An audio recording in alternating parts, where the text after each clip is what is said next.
Hi everyone, this is Joseph from Forest Tech Reviews, aka your favorite Cajun tech reviewer, back with another video. Today's video, do not adjust your screen. This is another phone.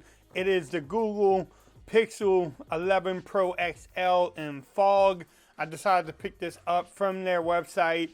I got a good deal. I traded in my Pixel 10 XL, made a couple $100 on it. I think they gave me like $700 off of this bad boy. Plus I had a credit, so didn't pay too much for this phone. We're gonna talk about the price later, but in this video, I just wanna do a quick unboxing and give y'all my first impressions of this device. Now, did Google come out at the right time? We can talk about that too. But let's get this open. We can go over the specs too and see. I'm getting trolled by the box,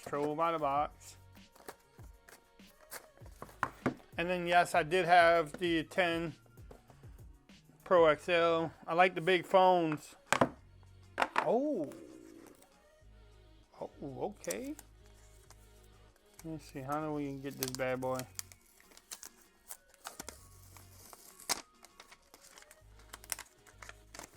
Oh, I like that color. Now, the only problem, right off the bat, let's get into it, is why do they have these shiny rails on here? Now, the black one, I think the black phone, the graphite phone, did not have those on there, but that's just going to track fingerprint. I don't know why, but look at the back though. Ooh. And then, you know, you have your normal cable. It does come with 45 watt fast charging, so USB to USB. It's just a normal unboxing. There's none really in the box anymore. They follow suit with everybody else. Let's replace the box. Bam, there you go. But I like the little G logo like they normally have. Let's say this bad boy has some power. And we can go over the phone really quick. So you have your charging port, probably a speaker and a microphone. Another microphone at the top over there. Now this one is just eSIM in the USA. I think in other countries it has a SIM card slot. But in the US, no slot there. But I got the 6.8 inch LTPO OLED screen on here, you know, so I got the big boy. I did pick up, this is 256 gigs, or they have 512 gigs of storage. The 256 comes with 12 gigs of RAM, where the 512 is with 16 gigs of RAM. This one has a 5,115 milliamp hour battery. I don't know why they rounded up. And then here's another thing that people are talking about is just the Google Tensor chip, the G6. I don't know why they do not go back to Snapdragon. I don't know.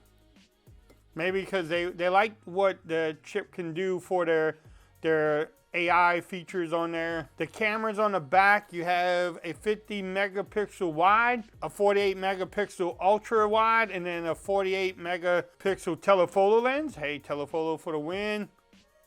And then the front has a 42 megapixel front camera.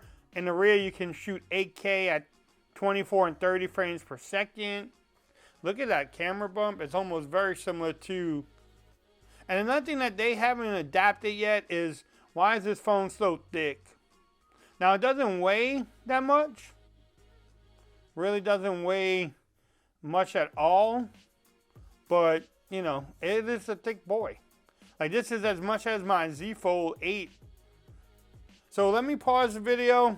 I'm going to put some stuff in there, and then we can go over it too real quick. Okay, y'all, so I was able to set it up. It's been about an hour or so. Still downloading some of my app, and it's impressive. I mean, going back to a slab phone, coming from a fold. Look. Oh my God. But this phone is as thin as this one almost when it's, you know, a folding phone. But this one has been good so far. I mean, it's only been a few, you know, hour or so. But I do like how quick this bad boy is. It looks, I mean, the screen looks bright. Just, I forgot to mention that it does have 120 hertz refresh rate on this screen.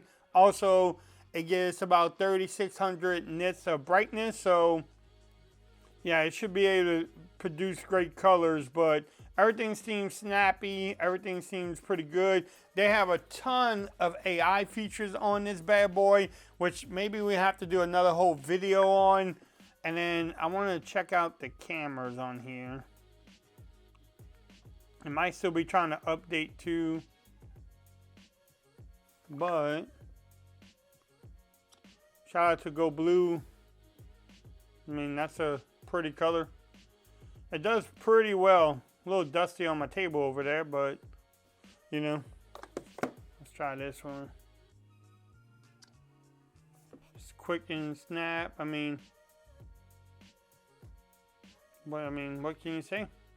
Google is known for their cameras and for their photo taking, so we're going to definitely check it out. I want to do more on that. I want to check out the battery life. We'll check out gaming on this thing.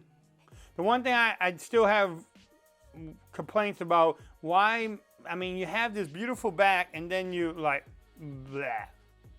The shiny thing, and then even the camera bump. Look at that. That looks like a waffle or something. I don't know. Like one of those waffle chips or cookies. But why did they put on this thing here? And then I know people are going to talk about the price too. Yeah, what, $12.99 regular MSRP? I didn't pay that. I would never pay that for a Google phone.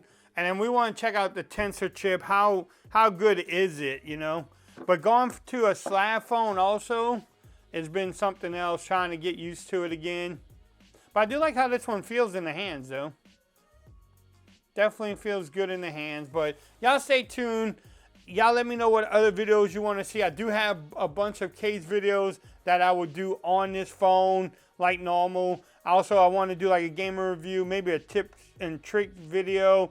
And then also check out the camera on here. And look, heat advisory. It is hot in the state of Texas, y'all. But if you like the video, give it a thumbs up. If you haven't subscribed to the channel yet, make sure you do so for more coverage on the Pixel 11 Pro XL. Also, make sure you follow me on Twitter at Forrest Reviews. Become part of the BAM Nation. And until next time, peace. I'm out of here. And then I might put it against this bad boy too for a camera test. But until next time, peace, y'all. Later.